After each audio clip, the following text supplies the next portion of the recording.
Brought to you by CR Arms, Hire and ITEL. Coming home to CR.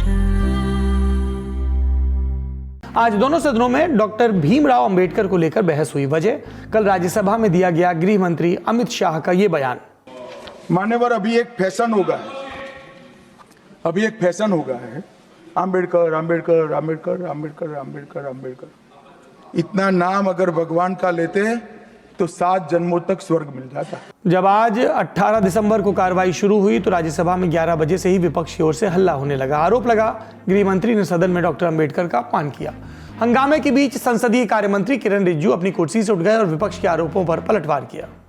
बाबा साहब भीमराव जैसे आदमी को इन्होंने हरा करके देश के साथ इन्होंने खिलवाड़ किया है। आज बाबा साहब का नाम लेकर के उसके नाम को दुरुपयोग करने का काम किया है। उसी को गृह मंत्री ने बताया था कि बार बार अंबेडकर का नाम लेकर के उन्होंने छल कपट करने का काम किया है। मंत्री जी की सफाई के बाद सदन की कार्रवाई को दोपहर 2 बजे तक के लिए स्थगित कर दिया गया। फिर जब सदन बैठा तो कुछ देर बाद नेता विपक्ष मल्लिकार्जुन खड़गे ने नए सिरे से आरोप लगाए। सर, हम कोई नया मुद्दा लेके नहीं आए। जो मुद्दा यहाँ पर अमित शाह ने उठाकर डिस्कशन में वो लाए थे, उन्होंने ये कहा था कि अंबेडकर का इतना आप लोग उठ के बोलते हो। अगर यही उनका मजाक उड़ाया आपने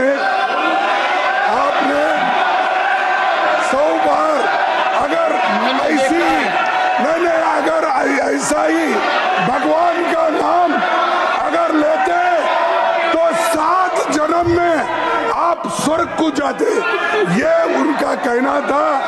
इसीलिए इन्होंने बाबा साहब अंबेडकर का अपमान किया।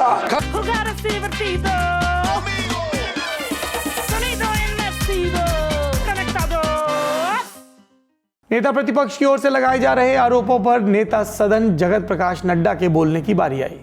मल्लिकार्जुन खड़गे जी इस वक्तव्य को बोलकर सदन के माध्यम से देश को गुमराह कर रहे हैं।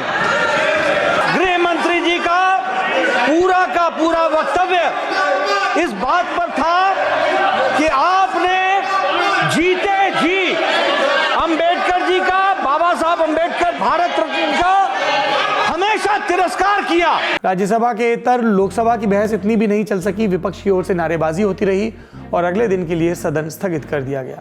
फिर संसद के बाहर बहस शुरू हुई। बयान आया लोकसभा में नेता प्रतिपक्ष राहुल गांधी का। ये पहले ही कह रहे थे कि कॉन्स्टिट्यूशन को हम चेंज करेंगे, ये इसके खिलाफ हैं, अंबेडकर जी के खिलाफ हैं, उनकी विचारधारा के खिलाफ हैं। इनका पूरा का पूरा काम अंबेडकर जी ने जो किया और जो कॉन्स्टिट्यूशन है उसको खत्म करने का है, तो सब पूरा देश जानता है। दिल्ली में आम आदमी पार्टी ने भी इस मुद्दे पर प्रदर्शन किया। पार्टी के संयोजक अरविंद केजरीवाल ने भाजपा पर अंबेडकर के अपमान का इल्जाम लगाया। के करोड़ों दलितों, गरीबों, कुचले हुए लोगों, पिछड़े लोगों, वंचितों, उनके लिए बाबा साहब अंबेडकर भगवान से कम नहीं है। मरने के बाद तो पता नहीं स्वर्ग मिलता है कि नहीं मिलता, लेकिन आज इस पृथ्वी के ऊपर ऐसे करोड़ों वंचित आज जिंदा हैं क्योंकि बाबा साहब अंबेडकर ने उस संविधान में उन्हें जीने का और रहने का अधिकार दिया।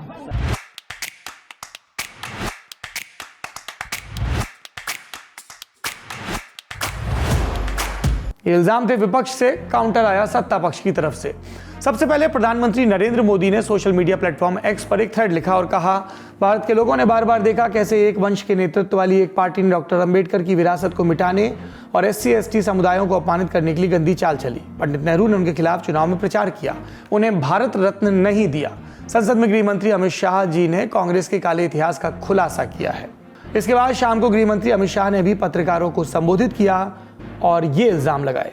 मुझे आनंद होता अगर मेरे भाषण के मुद्दों के तथ्यों को वो चैलेंज देते। तथ्य पर चैलेंज देने के लिए कुछ नहीं है। मैंने भाषण का एक शब्द तथ्यात्मक है और इतिहास से गर्भ से बाहर आया हुआ है, इसलिए वो इस प्रकार से मेरे भाषण को एडिट कर इसको गलत अर्थ निकालकर इस प्रकार का प्रयास करें।